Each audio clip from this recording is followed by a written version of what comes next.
watching closely. What's the secret, Max? You just gotta find something you love to do and then do it for the rest of your life. I don't want to be a product of my environment. I want my environment to be a product of me.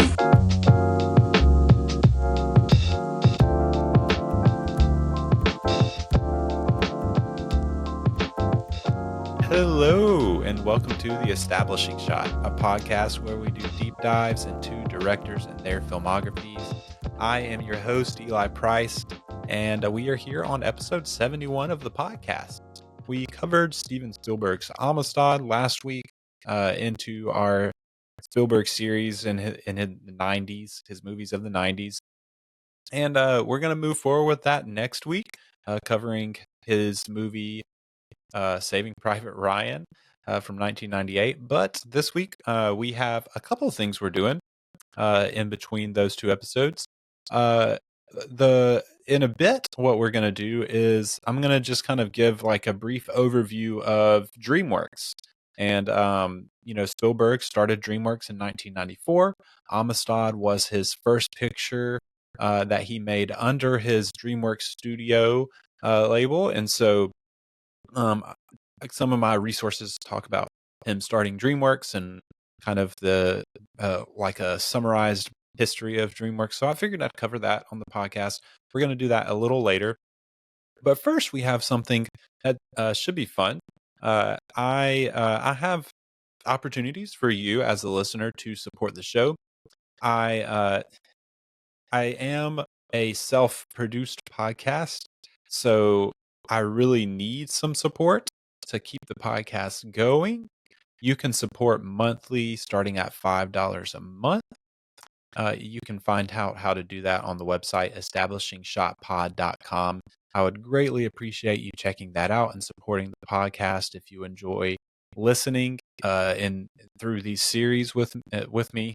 I really enjoy doing it, so I'm going to keep doing it, but I would also appreciate your support. It helps me to keep things going, the website, the resources that I need for research and for watching the movies, getting the special features, some of the technology stuff for recording and all that. And so all the support helps keep the podcast going. It's not free to make, really. It costs some cost. So I need support for that. And so one of my perks that I do for people that support the podcast is you get to pick a movie that I have to review. And so, I had a supporter. He's a longtime friend, Joe. He picked a movie for me to watch. And this is actually a movie that for a while he's been telling me about ever so often. He'll bring it up. And it is the movie 13 Assassins. It is a 2010 remake of Aichi's Kudo's 1963 film of the same name. And this one is directed by Takashi Miike. He is probably most known for his horror thriller called Audition from 1999. But he has like over 100 films in his filmography, with everything from like horror movies to westerns to dramas to some like avant-garde kind of stuff and some samurai movies. And that's what this is, 13 Assassins. So Joe requested that I watch this movie and review it on the podcast. And so I am doing that this week. We're going to jump into that now. Takashi Miike is no stranger to brutality, and you get plenty of that in this movie. But a little bit of background, the movie is set in 1844 near the end of the Edo period with some true samurai warriors. And true samurai warriors at this time are growing more and more rare. And the shogunate, the kind of leading group, is becoming more corrupt and more nepotistic, as we see in the movie. This movie follows a group of 13 assassins comprised of 11 samurai, 1 ronin, and 1 hunter that they pick up along the way. And they are plotting to secretly kill Lord Naritsugo, played by Goro Inaki. And Inagaki. Sorry. He is a murderous leader of the Akashi clan.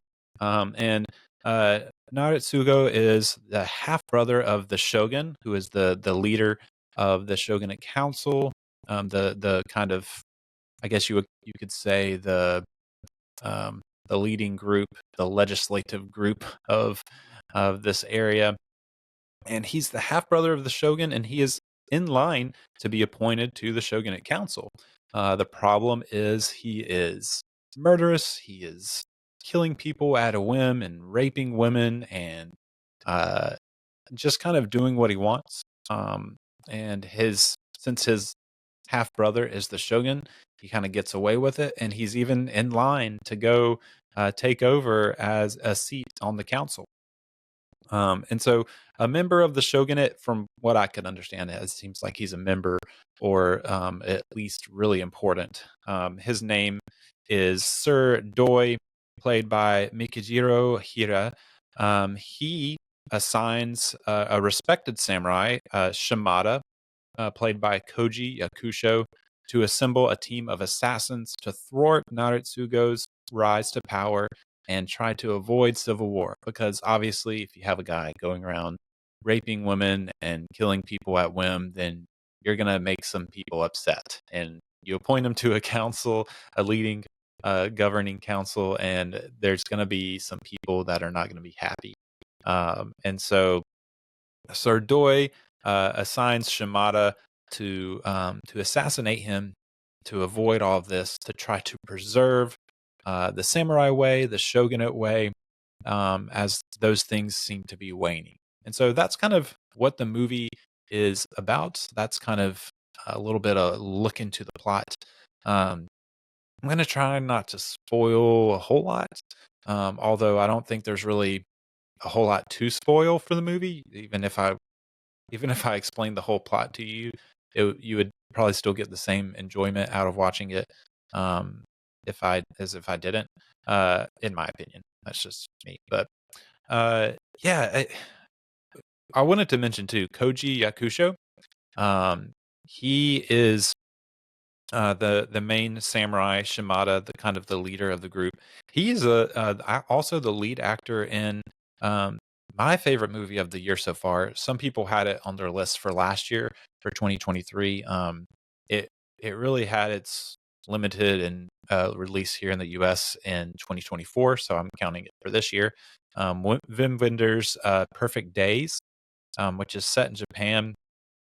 It's my favorite movie of the year so far, and I didn't even realize when I was watching 13 Assassins that it was Koji Yakusho 14 years ago playing the lead role in that movie, and he's the lead in this movie, which is probably my favorite of the year so far. Really, really enjoyed Perfect Days, so I recommend going to watch that for some more Koji Yakusho. But yeah, so 13 Assassins, for the first hour and 20 minutes or so, maybe even first hour and a half, it's kind of this slow burn build up. It's trying to introduce the characters, and I think it does that in varying degrees of depth. You get a little bit more about some characters than others. Probably the person you get the most look into is actually Naritsugo, the evil nihilistic lord that is the villain of the movie. You kind of see some of his brutal acts, how flippant he is about it. You get one thing I was surprised about is Shimada, who is the leader. You really don't know much about him other than that, like, he's well respected and people want to work for him. They respect him. They're willing to follow him, and he has a past kind of friendship, I guess, with it's kind of Naritsugo's right hand man. He's his leader, and he is loyal to him, even though he's evil. And so you get some of that kind of, I don't want to bite my friend, but if I must, I must. Yeah, you have him, you have a nephew of him, his nephew with kind of something to prove, leaves his wife or girlfriend to go follow, you know, assist with this. You have uh, one of the samurai seems like he's a previous student of Shimada, who's maybe even surpassed him in skills with the sword. You have kind of one of them is kind of just his loyal friend. Uh, you know it, and really like I don't really even know who the rest of the guys are. The only other standout is the guy that plays the hunter that they pick up along the way. They at one point they're kind of sidetracked and they're in the woods and they run into this hunter, and he kind of leads them, and eventually they let him fight with them. He's wanting to get revenge on Naratsugo and his men as well because of something that they've done to a woman he loves. So you have him. He stands out a good bit. You don't get like a whole lot of backstory for him, but you kind of get a really good idea of who he is. He's frustrated with the evil Lord Naritsugo, but he's also frustrated with the samurai. He hates their kind of he sees their codes as kind of arbitrary and useless. So you get some of him, and he's a pretty enjoyable character. But yeah, I really feel like they lack the depth and characterization um, of something like you think of the greats. I mean, Seven Samurai is probably the samurai movie, right? And you now given it's only 7 instead of 13, and then it's also a whole hour longer than this movie. I think it's like over 3 hours and 20 minutes long, nearly 3.5 hours long. Seven Samurai is by Akira Kurosawa, and you really, really understand those characters in that movie. And in this movie, I really don't understand the characters. I never felt fully connected with them. Um, I mean, I understand like the brutal simplicity of evil of the antagonist, and that's okay. I think it's okay to, uh, especially in a genre movie like a samurai movie. I think it's okay to just have a guy that you're like, yeah, he's evil, and we're gonna root against him. He doesn't have to be complex. He can just be pure evil. That's fine. I'm completely okay with that, and it does set that up well for him. But most of these guys, I just don't even know what their real motivation is. You kind of know what the bird's eye view motivation is, which is they're trying to thwart this evil lord so that it doesn't cause repercussions down the line.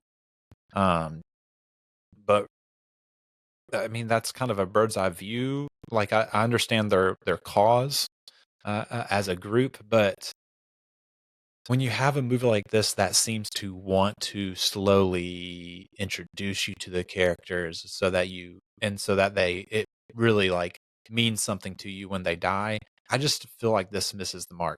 Now, uh a critic that I respect a whole heck of a lot, in Roger Ebert felt differently. He thought that they were he he felt like when they died, you really felt it. He felt like that first hour and a half or so really set up these characters and their depth well. And I don't really. I feel like we were watching maybe a different movie. I don't know how he got that. And even my friend Joe that selected this movie for me to review. He really enjoyed the setup of the characters and everything. And so maybe it's just me. Maybe I'm missing something. Maybe I was distracted. I don't know. But I just wasn't able to connect it.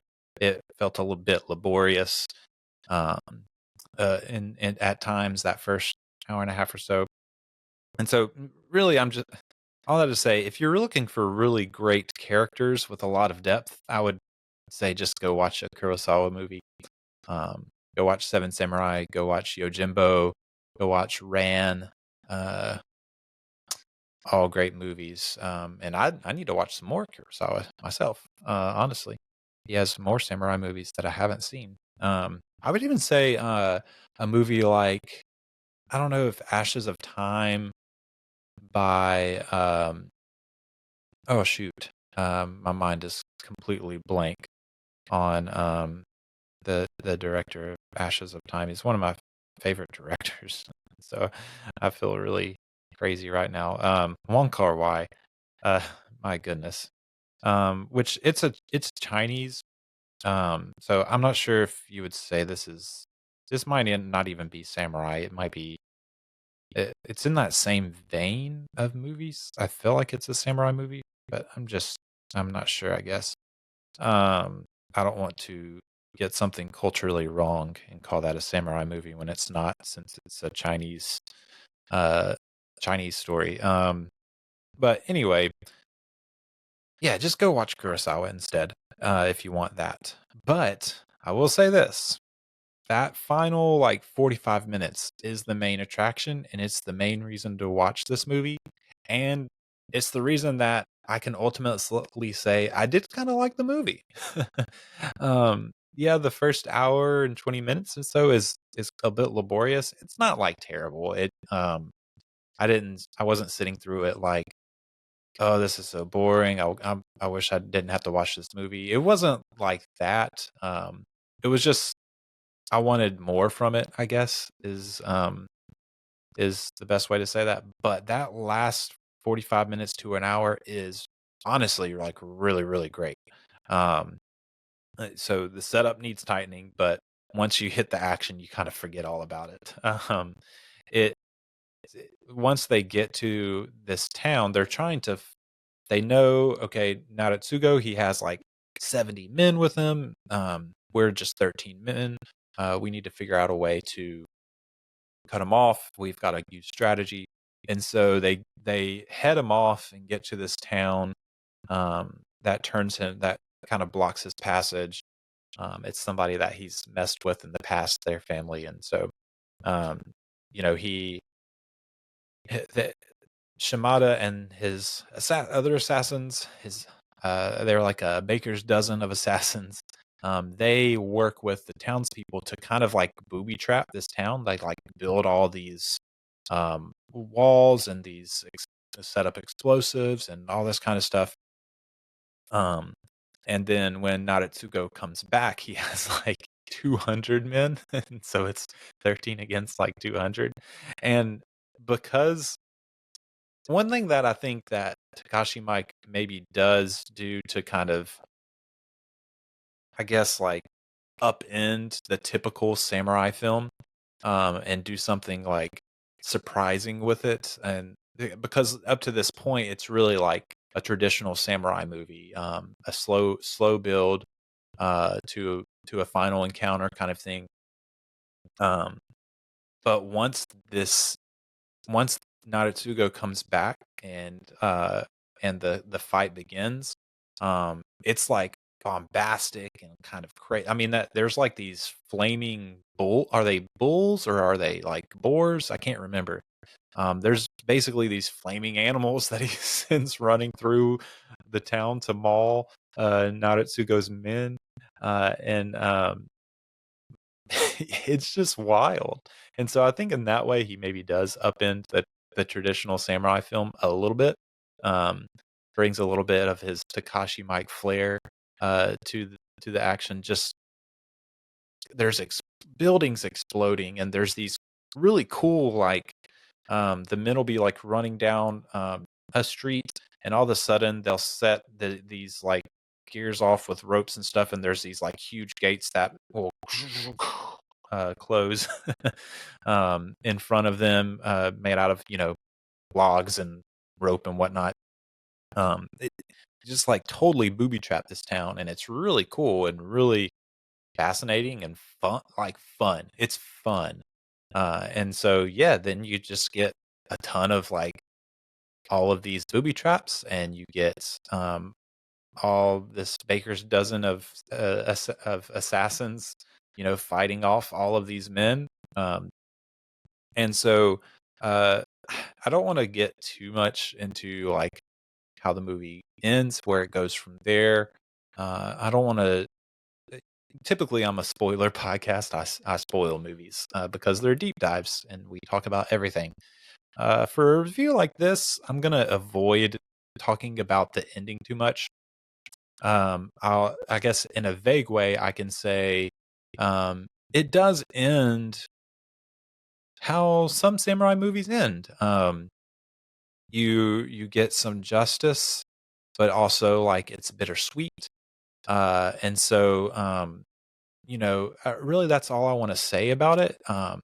So Takashi Mike, while he does do this bombastic final action set piece, really like set pieces, it's a lot going on. Um, while he does do that, that's kind of different for a samurai film. Um, the the general like how it ends, where it ends up, is pretty. Still feels like a samurai movie.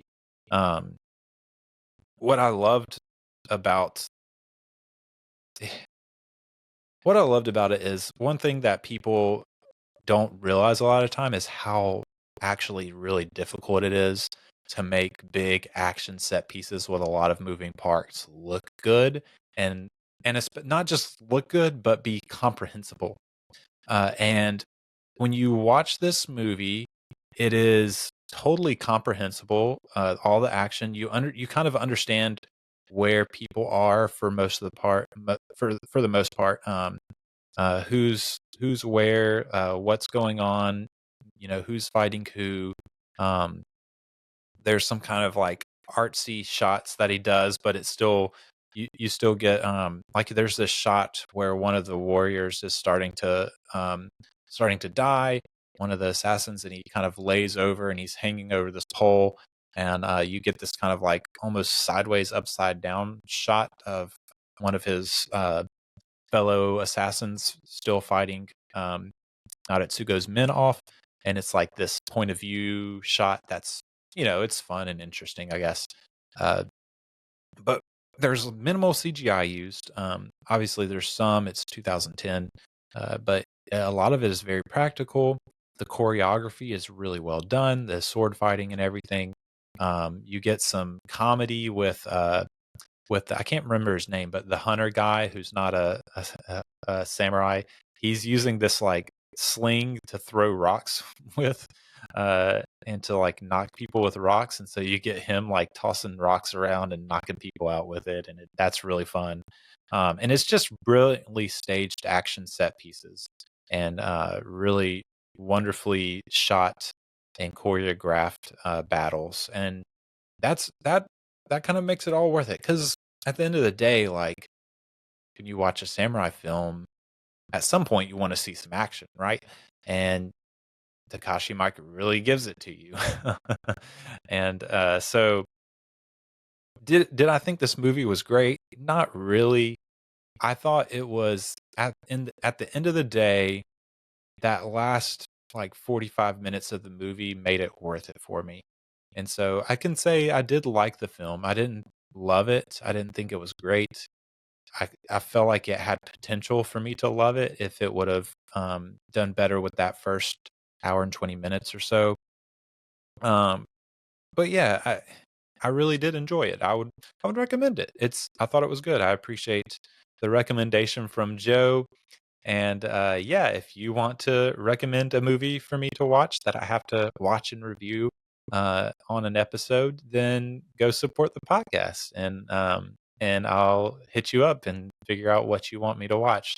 So you can find out more about that at establishingshotpod.com, and that will be linked in the episode description. So go check that out.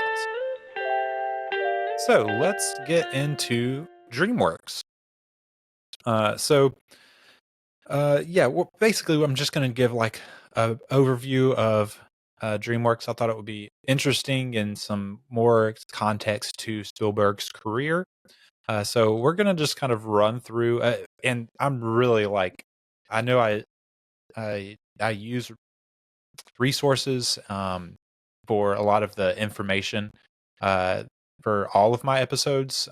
So I have those at the bottom of every Spielberg episode. Make sure to have my resources that I've used. at the bottom, so you can find those there. But and then a lot of it is just like my own thoughts and my own takeaways too. But and for this, I really am following through this book that you can see if you're watching on YouTube or Spotify. I have the videos up on Spotify now too. Right here over my head, it is the book Steven Spielberg, All the Films. You can find it at I've seen it at my local Barnes and Noble. You can buy it on Amazon. It's a big, huge book about that covers all of Spielberg's films. And so, yeah, I recommend it. It's a cool little book, and it's been really helpful for my research. But I'm basically pulling all of this straight, going through that book. So, I wanted to make sure I stated that explicitly because even more so than usual, this is informing like all of what I'm about to say. I want to make sure to cite my sources well. So, yeah, so DreamWorks, Spielberg, it follows Francis Ford Coppola and George Lucas, and starting his own studio. Coppola, of course, started the studio American Zoetrope, and Lucas, of course, Lucasfilm. So Spielberg is following his two colleagues and friends, and he gets together with two other guys to make DreamWorks SKG in October 1994. It launches. SKG has since been dropped from the name, but it originally was in there as DreamWorks SKG, which is the names of the three people that started it. It's the product of three moguls in their own industries. Spielberg, of course, being one of those. He was 46 years old at the time. You also have two other guys, Jeffrey Katzenberg, who's a name that I've heard before. I've known his name, and you might too. He was 43 years old at the time, and he had just left his presidency at Walt Disney Pictures. There were some power struggles, and he was kind of pushed out. So he leaves Disney and joins Spielberg to start DreamWorks. And the other guy is David Geffen, who I didn't recognize quite as strongly as Katzenberg, but his name seemed familiar. He was 51 years old at the time. He had sold Geffen Records, which was a big record company with artists like Cher, Joni Mitchell, Guns N' Roses, Aerosmith, and more. He had sold Geffen Records in 1990 to MCA, and he'd been producing films since the 80s through the Geffen Film Company, kind of like a production company like Amblin Entertainment, Spielberg's production company. Some of those, two of the big ones were Risky Business with Tom Cruise and Beetlejuice, starring Michael Keaton, of course. And yeah, so Geffen did have some film experience as well. So those three guys, Spielberg, Katzenberg, and Geffen, SKG, get together in 1994 to start DreamWorks. Their goals, if when they were doing their press, were to have strong subjects for their films, to have high aesthetic standards, and to herald prestigious filmmakers and those destined to be prestigious filmmakers. And when I was reading about it, they really, and just listening to other things that have talked about them starting DreamWorks, they really were all about bringing the artist back to the center of the filmmaking industry. That was what they wanted to do, and they, it was funny because there's these three guys. They do all this press. But really, they didn't have a solid plan yet. They were just kind of vision casting. And so they started. It's like 3 years before they finally put out a movie, which I don't know if that's normal. You start a studio and it takes 3 years. It seems a little long to me, to be honest. But yeah, so they are based out of the offices at Universal, just like Amblin Entertainment was. They had the goal to film more on location. And but yeah, they did utilize the studios at Universal some. And even at one point they had this big plan to um, buy out this big property that was supposed to have a bunch of studios. Um, and yeah, I'll get to that later. Sorry. Uh, but yeah, so DreamWorks SKG was the parent company. They were doing more than film, though. They had DreamWorks Interactive with video games. It started with a game called Director's Chair with Steven Spielberg in 1996. Uh, and then, they also had film adaptations like a Jurassic Park game, multiple that they kind of flopped, as far as I can understand. Really, the only game of note that DreamWorks Interactive put out was Medal of Honor in 1999. Really made its mark on the video game industry. Kind of came out of an idea that Spielberg had coming off of Saving Private Ryan. But the very next year, they sold. They sold in the year 2000 DreamWorks Interactive to EA, and so DreamWorks Interactive was no more. DreamWorks Records was also another subsidiary. It was started with records, obviously music, but they started with the album "Older" by George Michael. It had success in Europe, but not really in the U.S. They did gain some traction by signing bands like Eels, Elliott Smith, and Randy Newman. But again, it wasn't really working, so they sold DreamWorks Records to Universal Records in 2003. And this is going to be a trend that you're going to see as we go through this, is them really going swinging big, and then eventually kind of like it doesn't really work out. And it probably goes back to the fact that these three guys seem like they're like big on vision, but maybe didn't get the right people around them and resources to really like make their vision into a reality. Um, they kind of got a little bit ahead of themselves, maybe. Um, but not to say that they weren't successful and didn't make a lot of money still. I'm sure they did. Uh, but film was always where they were expected to shine. It took 3 years for their first film, which was The Peacemaker, directed by Mimi Leader in 1997. It was a post-Cold War film starring George Clooney and Nicole Kidman. And it inaugurates the famous DreamWorks logo, created by painter Robert Hunt with music by John Williams of the little boy on the crescent moon fishing into the clouds. And yeah, there's The Peacemaker it's their inaugural film, followed by a family comedy called Mouse Hunt, and then Amistad later that year. So those three movies came out in 1997. They were the first three movies under DreamWorks Pictures. Later on, Deep Impact had a big success in 1998, followed by Saving Private Ryan 2.5 months later, which was really successful.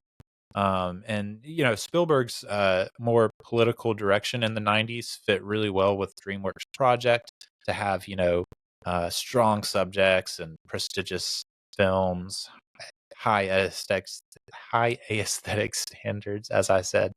But yeah, it goes on in 1999 is when they really got moving with American Beauty. It won 5 Oscars.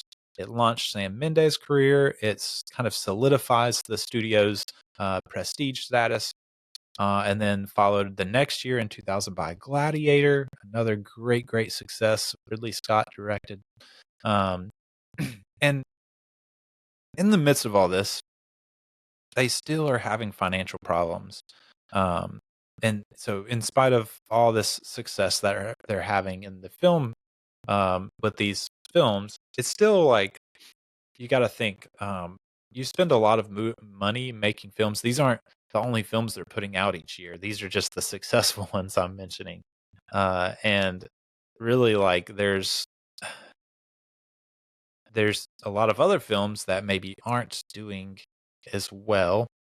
And then you also have these big projects like your video game branch, your music record branch, and these are not being all that successful. You're putting a lot of time and energy into those, um, and yeah, their financial problems really prevented their ambitious studio project. They weren't able to. They had been at Universal, in offices at Universal, but they had plans to buy this 100 acres of property. It was going to have 18 sound stages, and it just didn't work financially for them. Geffen, even in 2005, revealed that they'd been close to bankruptcy twice during this opening 10 years of their of DreamWorks, and so the studio starts evolving. You start off and you're like, we're gonna have prestigious filmmakers and we're gonna have these high standards and strong subjects. But then you start to, I mean, so you're kind of like, they kind of keep that going in the early 2000s and mid 2000s with dramas like Castaway by Zemeckis in 2000.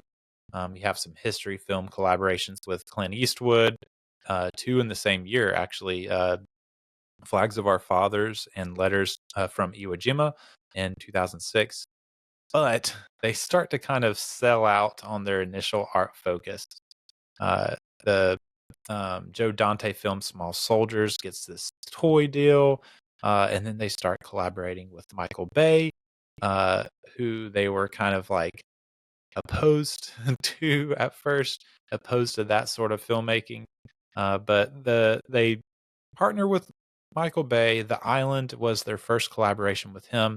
It's kind of this dystopian thriller about social issue that gives way to the typical Michael Bay explosions and stunts. But even with that, they Warner had to step in and give financial help to back the project. And in that deal, they end up getting the rights and international distribution. And lo and behold, the movie doesn't do well in the U.S., but does okay overseas. And so, but DreamWorks doesn't get any of that money. Warner does. It's kind of a critical and commercial bomb in that way. And then on top of that, they get this plagiarism lawsuit from the producers and writers of this movie, The Clonus Horror from 1979. Don't know anything about that movie. Don't know anything about The Island either, to be honest. Never seen it. But yeah, so you've got all these problems. You're starting to kind of give in to your initial plans and goals and dreams. But in going on, they kind of recoup some of that money with two Transformers films in 2007 and 2009. And so, it's kind of like, I guess they've got to make money somehow. And you kind of have to, in a way, sometimes as a studio, do that. Unfortunate, really.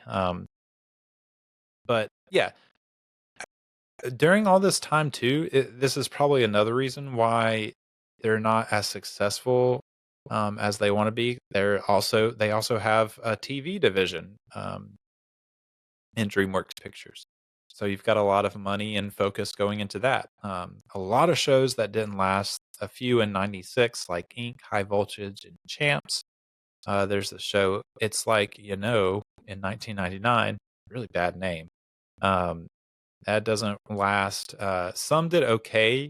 There's this show Spin City in '96 and Rescue Me in '04. Probably the most successful one was in 2001.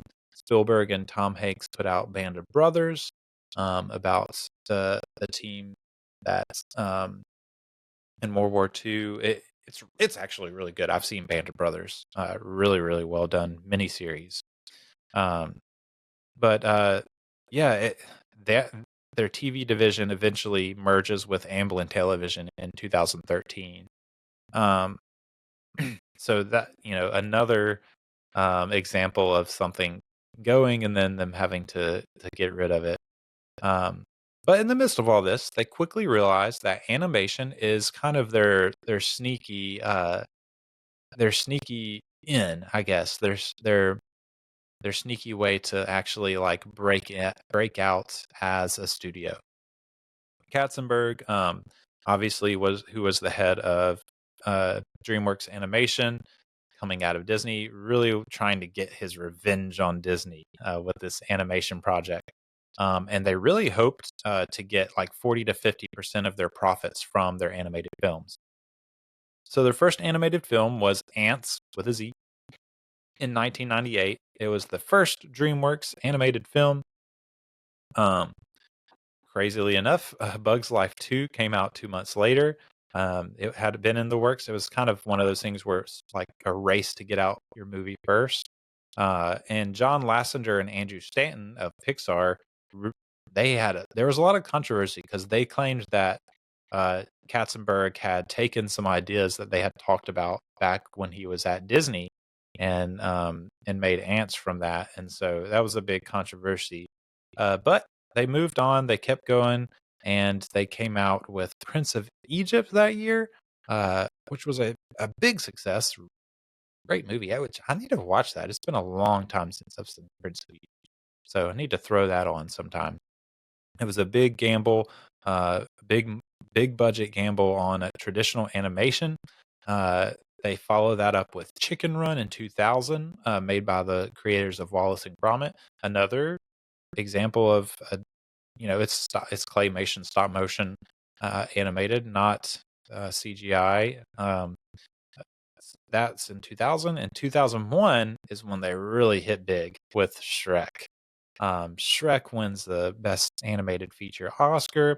It has a massive box office profits, uh, and yeah, they really hit it big with Shrek. They actually followed it up with a big failure in this movie called Sinbad: Legend of the Seven Seas in 2003. Never heard of it. um, and so that must mean it was a really big failure. But they also acquired Pacific Data Images, which is a computer animation company. And they really, after that Sinbad movie, abandoned the traditional animation to focus on computer generated animation. And that really takes off with Shrek 2 in 2004 and Shrek the Third in 2007. Keep making them all that money off of Shrek. And then some other big successes were Madagascar in 2005 and How to Train Your Dragon in 2010. Um, and these movies do so well that DreamWorks Animation splits from the parent company and goes public. And it's its own thing now. And so so DreamWorks Pictures, its most successful piece, splits off and is kind of on its own now. So now you have DreamWorks Pictures just kind of hanging there. And the dream for independence for DreamWorks Pictures finally fades. Um, in the its last years as an independent studio, there's an acquisition by Paramount. There's a distribution agreement they have with Walt Disney, and then they enter the fold of this India-based company called Reliance. They have to get some joint ventures with Hasbro and Alibaba. And by 2015, DreamWorks Pictures is ultimately just a brand name for films that Universal distributes. It's not actually like a fully functioning independent studio anymore. And you do get some good, some big movies with that DreamWorks logo in it. It's it's just a brand name now. Some examples: Green Book and First Man, both in 2018, and then the Sam Mendes movie, 1917 and 2019. So they keep working with Sam Mendes after his breakout film that um, they really broke out with too. It's kind of like a failure story, a kind of a sad story of this big dream to start your own studio, to put art at the center, and ultimately fails. And I think it's just because, man, they just didn't have a solid plan. They just weren't prepared. They were starting this all on hopes and dreams and big vision. Um, and they had the know-how to do it, but it seems like they were so um stretched thin with all of these projects and all of this vision that they weren't really able to execute solidly with one thing. And so, you know, you wish they would have just picked one thing and focused on it. Um, and ultimately, like the one thing that is a success that comes out of DreamWorks, which is the animation division, breaks off and becomes its own thing. And that's probably for the best because it might have sunk with the ship too. Um, but yeah, that's kind of the history of DreamWorks. Thought it was interesting. Give some insight into that stretch of Spielberg's career, all the way from 1994 all the way to 2015. So, he was involved in all of that for over 20 years of his career through the 90s, through the 20 teens. And so, yeah, so that's really all I have for that. Uh, I thought it was interesting. I thought I'd share it with you on the podcast, some little bonus Spielberg content, I guess. And I hope you thought it was interesting too. We are going to pick back up with Spielberg next week with Saving Private Ryan. I'm really excited because this is a blind spot for me, a big Spielberg blind spot. I know I should have seen Saving Private Ryan by now, but I haven't. So I'm excited to see it. Excited to see some Tom Hanks. This is his first movie with Tom Hanks, so that's exciting. But we're going to be covering that next week. But as you can see, I am wearing my Chargers shirt. It is currently the Monday where Chargers are playing Monday Night Football, and so I am going to go put on the Chargers game, and I'll meet you again next week for Saving Private Ryan. But until then, I've been Eli Price, and you've been listening to The Establishing Shot. See you next time. We were happy here. For a little while. But look, I figure it this way. Better to be king for a night than schmuck for a lifetime.